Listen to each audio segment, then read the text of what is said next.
ఆంధ్రులం మనమందరం ఐకమత్యంతో ఒకటవుదాం. తెలుగుదేశాన్ని అధికారంలో నిలబెడదాం. జై తెలుగుదేశం.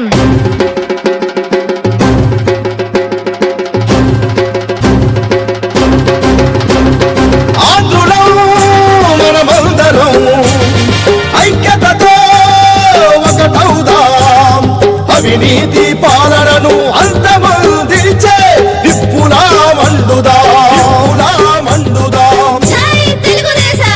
బంగారు యువతని బానిసలుగా చూసే ఈ పాలనను చిత్తుగా తొక్కి తరిమేద్దాం.